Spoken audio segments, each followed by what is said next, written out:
Yeah, so the thing I always tell people when they first come to me is like, forget almost everything you think you know, not because it's wrong necessarily, but because most of what people learn about Facebook ads specifically, they learn from Twitter or LinkedIn, from someone sharing a hot take that happened to work for their one brand, in their one situation, with their specific product and their specific customer.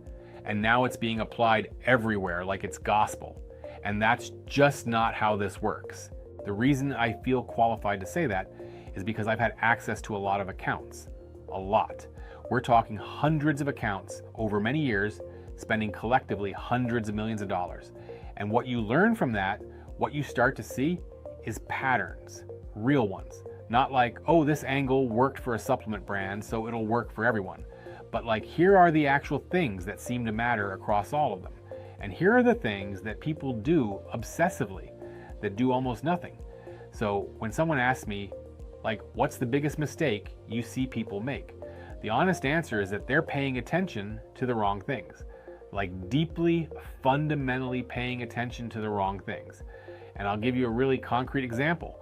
I get on calls with brands and I ask them, what do you think is your best ad? And almost every time they go sort by CPA, lowest cost per acquisition.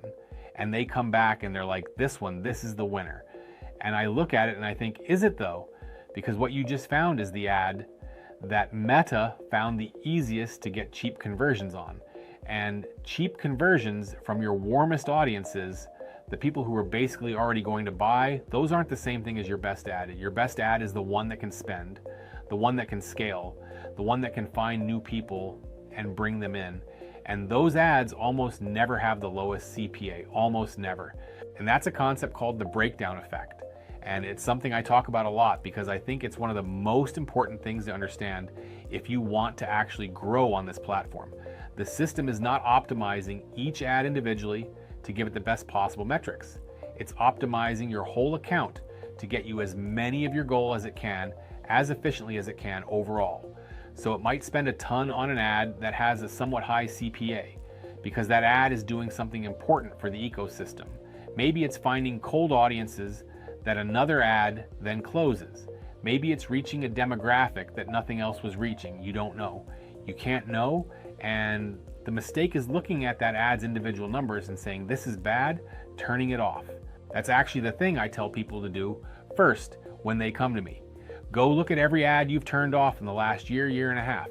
Go look at why you turned them off. And I promise you, almost every time, the reason is going to be something like CPA was too high, or CTR was too low, or some third-party tool said it wasn't attributed. And I want you to look at those ads with fresh eyes and ask yourself, was that actually the right call? Because here's the thing, the system learns, your audience grows and changes. An ad that couldn't find its people 6 months ago might absolutely find its people today. I have seen dormant ads turn back on and become some of the highest spending things in an account. It happens more than people think.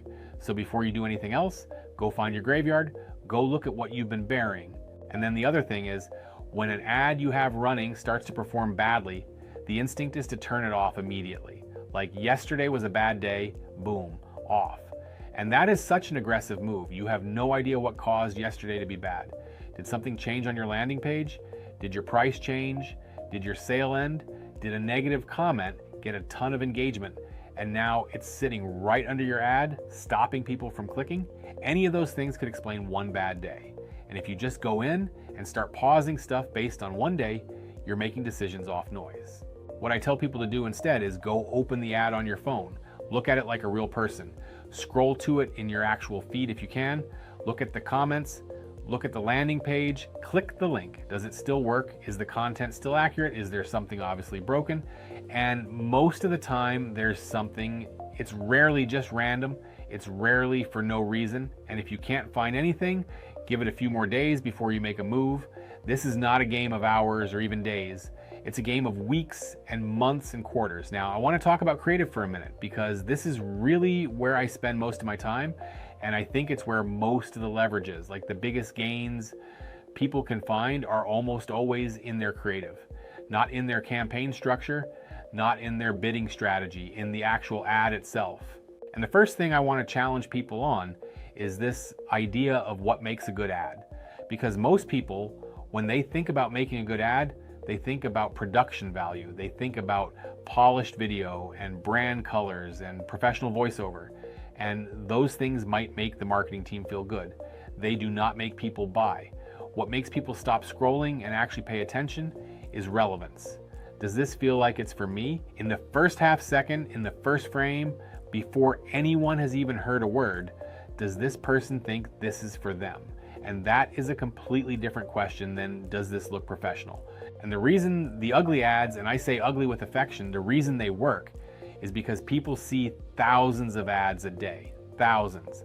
And their brain has become incredibly good at filtering out anything that looks like it was made by a marketing department. The moment something looks too polished, too produced, too obviously sponsored, they're past it. They didn't consciously decide to scroll. It just happened. But then something raw comes up. Someone holding their phone, genuinely talking about something, and it feels like content. It feels like something a real person made because they wanted to share it. And that gets watched. I'm not saying make bad ads. I'm saying the thing that people confuse with quality is actually authenticity. And you can make authentic content that's also well edited and sounds good and has good lighting. It doesn't have to look terrible. It just has to feel real. Those are different things. And then there's the hook conversation, which everyone is obsessed with. How do I write a better hook? What's my hook rate? Should my hook rate be higher? And I always want to pump the brakes a little bit on this because hook rate as a metric is almost meaningless. It tells you that people watched 3 seconds. It does not tell you if the right people watched. And that's the only thing that actually matters. You could get an incredible hook rate by putting something shocking or confusing or visually strange in your first frame. People will stop. They'll watch 3 seconds and then they'll move on because it had nothing to do with them and they weren't going to buy your product anyway. That's a high hook rate and a useless ad. What you actually want is hook relevance. Does the specific person you're trying to reach, when this ad appears in their feed, do they think in the first second, oh, this is for me? That's not measurable. There's no metric for it. You have to use judgment. You have to think about who you're talking to and ask yourself honestly, does this first frame communicate something that makes that person feel seen? And the first frame, by the way, is not the first line you say. It's the first thing they see. Before audio, before text, there's an image or a face or an environment on screen. And in that fraction of a second, that's where people decide to keep scrolling or not. So when I'm building a video ad, I always start there. What does someone see in the first half second? And does that thing make the right person stop? Now, the other place I see people leave enormous amounts of money on the table is in their customer research. Specifically, the way they approach ad copy and messaging. Most people try to come up with clever things to say. They sit in a room and brainstorm angles. They try to write copy that sounds good to them. And that's the whole problem. You are not your customer. You know too much. You're too close to it. You don't have the skepticism or the confusion that a real potential customer has when they see your product for the first time. The best copy I've ever seen, the stuff that drives actual results, almost always comes directly from customers, specifically from reviews, but not the 5-star review that says great product, would recommend. That tells you nothing. What you're looking for is the review where someone describes their life before they found your product, the things they dealt with, the stuff they tried that didn't work, the moment they decided to give this a shot. Because that's your ad, those words, that situation, that pain, that frustration, you're not inventing anything, you're just reflecting it back. And when someone scrolls past your ad and reads something that describes exactly what they've been experiencing, the effect of that is immediate. They feel seen, they stop, they read more, they click.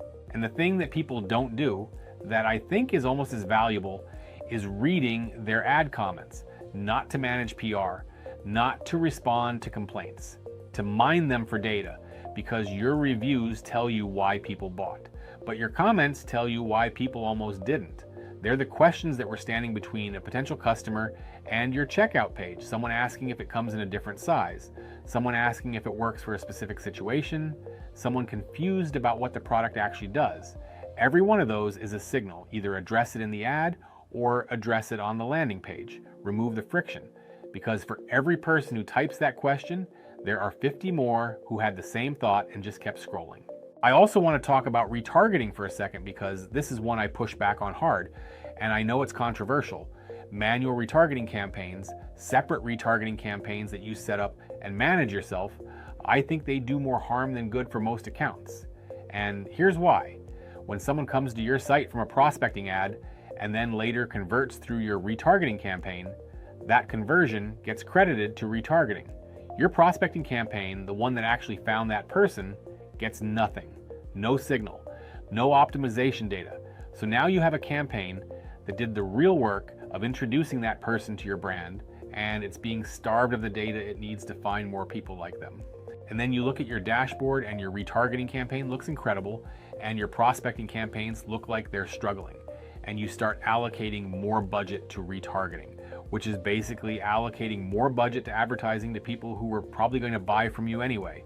And your prospecting drops, your new customer acquisition drops, and slowly you're just running a really expensive loyalty program with your ad budget. Meta already knows who your warm audiences are. The system is already going to find those people inside your prospecting campaigns. You don't have to build a separate campaign to tell it to do that. If you turn off retargeting for a week and just run everything together and let the system figure it out, your reported numbers might look worse. Your CPA might go up a little, your ROAS might drop, and your actual business might do exactly the same or better, because you're no longer robbing data from the campaigns that are doing the heavy lifting. And that's the bigger thing I want people to understand about this platform. It's smarter than most people give it credit for. Like, we are dealing with a system that is running billions of auctions a day. For every single impression, for every single user, it's trying to figure out which ad from which account, from which campaign is the most relevant for that person at that exact moment. And it's doing that while trying to balance the experience for users and the results for advertisers simultaneously. That is an insane amount of computation, and it's getting better at it constantly. So when a brand comes in and tries to manually control every variable, tries to tell the system exactly who to target and when and how and at what cost, they're usually getting in the way. They're adding friction. They're fragmenting their data across too many campaigns and ad sets, so none of them have enough signal to work properly. They're setting cost caps so tight that only their warmest audiences can ever clear the bar, and then they wonder why they can't scale. Consolidation is not a trend or a preference. It's just how the platform works best. Fewer campaigns, more data flowing into each one. Let the system find the audiences that convert. Your job is to make ads that are good enough that the system has something worth spending on. That's really the whole job. And I know that's a frustrating answer because it feels like you're giving up control. But the control you think you have when you're manually managing all of these variables is mostly an illusion. You're not making the system smarter by adding more campaigns. You're making it dumber. You're giving it less to work with and more noise to sort through. The thing that actually moves the needle consistently across every account I've worked on is creative. It's always creative.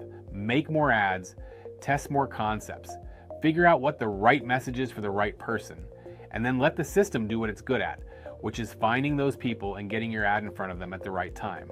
That's the whole game. And honestly, most people never get there because they're too busy tweaking campaigns and stressing about metrics that don't tell them anything useful.